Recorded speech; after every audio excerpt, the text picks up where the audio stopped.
You have no right to be here. This property belongs to me. Your claim is invalid. I am ordering you to vacate immediately. I don't care what those papers say, Daniel. This development is happening. Not on my land, it isn't. You need to back off right now. You ever have someone try to take control of something that isn't theirs? I thought I'd seen it all: bad neighbors, bossy HOA boards, and people who think their opinion is law. But nothing prepared me for what happened when I came back to my family's old valley cabin, and met the new self-proclaimed queen of the HOA, Karen Myers. She thought she could find me, control my land, and even call the cops on me. What she didn't know was that I owned the entire valley. It started when I decided to take a break from city life. My name's Daniel Carter, and about a year ago, I inherited my grandfather's old property, Carter's Valley, a quiet stretch of land tucked between pine-covered hills and a lazy little river.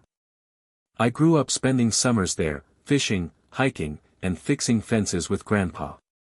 He used to joke, "Son, one day this valley will be yours. Just promise me you'll take care of it, and don't let anyone tell you where your land ends." I never thought much of that, until now. When Grandpa passed, the property sat empty for a while. Then one day, I decided to move back, fix up the cabin, maybe start a small retreat business. The cabin was still there, weathered but strong. The smell of pine and dust brought back so many memories. But right away, I noticed something odd. New houses. Paved roads. A fancy entrance sign that read, Whispering Pines Community, managed by the Whispering Pines HOA. And right at the end of that new paved road, was my valley. My first day back, I unloaded my truck, started cleaning up, and decided to take a walk down to the creek. That's when I heard it, the sound of heels clicking on gravel and a voice that screamed, entitlement. "Excuse me." I turned around and saw her. Mid-50s, neat bob haircut, expensive sunglasses, and a clipboard clutched like it was a weapon. "You can't park there," she said sharply, pointing at my truck. I frowned. "I'm sorry." "That spot," she repeated, "is designated for residents of the Whispering Pines community. This is common property, and we don't allow overnight parking." I blinked. "Ma'am, this isn't your property. This is my land. My cabin's right over there." Her eyebrows lifted. "Oh, I know that cabin. You must be the caretaker."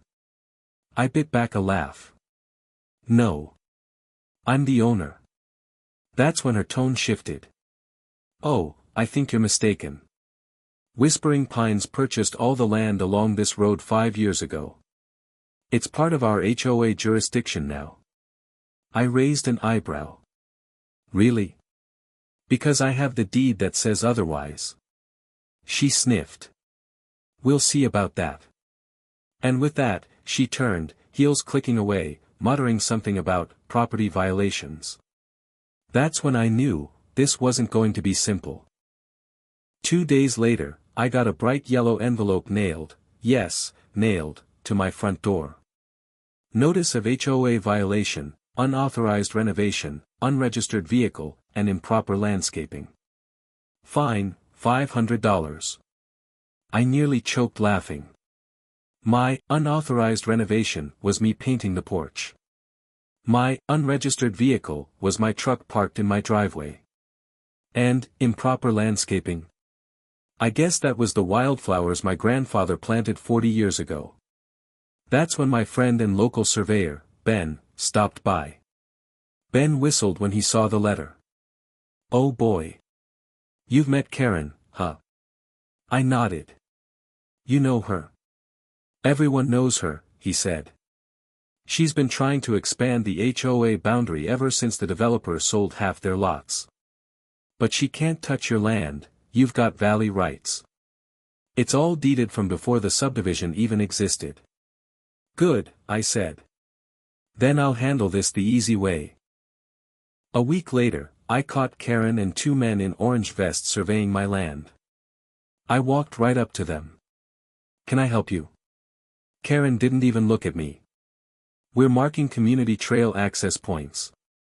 This creek runs through Whispering Pines, so it's technically shared. Technically? I said. You mean illegally? Excuse me.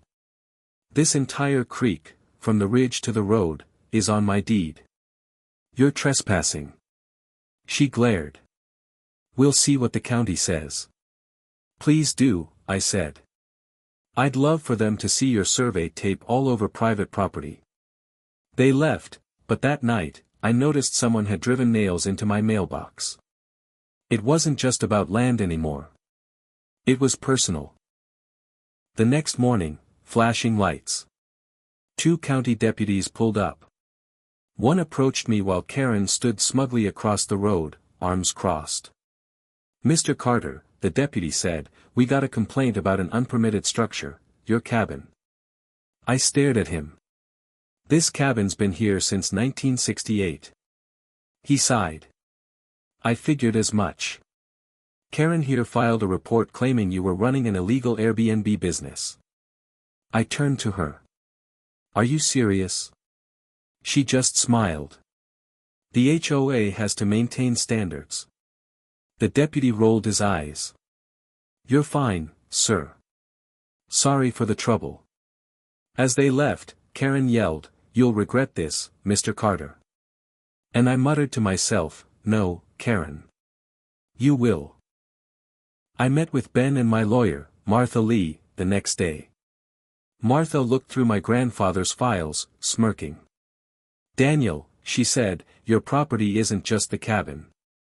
You own the entire valley basin, including the access road, creek, and surrounding woods. I blinked. You mean? She nodded. Technically, the HOA road dead ends on your land. They're using your property every day without an easement. That's when the idea hit me. If Karen wanted to play HOA games, I'd play too. 2 weeks later, I put up a sign at the entrance. Private road, access by permission only. Maintenance fee, $250 per month per household. Within hours, my phone rang. Daniel Carter. It was Karen, fuming. What is this nonsense?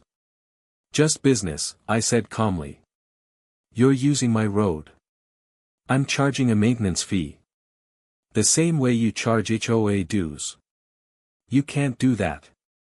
Oh, I can. It's private land, look it up at the county office. There was silence. Then, the sound of her hanging up. A week later, half the residents refused to pay their HOA dues. They'd seen my county letter confirming ownership and were furious that Karen had lied. The county zoning board launched an investigation into the HOA's boundary expansion. Turns out, Karen had been collecting fees from properties that weren't even legally under HOA control. Thousands of dollars. The HOA board held an emergency meeting. I attended, with a smile. Karen tried to talk her way out of it. This man is exploiting a technicality. Martha leaned forward. It's called property law. You should try reading it. By the end of the meeting, Karen was forced to resign. The new board apologized, signed an easement contract, and agreed to pay me $1,200 a year for road maintenance, legally, this time. It's been 6 months since then. The valley's quiet again. My cabin's fixed up, the creek's flowing, and even the HOA folks wave when they pass by. Sometimes, I'll see Karen drive by in her shiny SUV, pretending not to notice me. I just smile, sipping my coffee on the porch she once called unapproved. If there's one thing I've learned, it's this. People like Karen thrive on fear and confusion. They count on you not knowing your rights. But when you stand your ground, with facts, not anger, you take away all their power. So if someone ever tries to control what's yours, let them build their little empire. Then remind them, they built it on your land.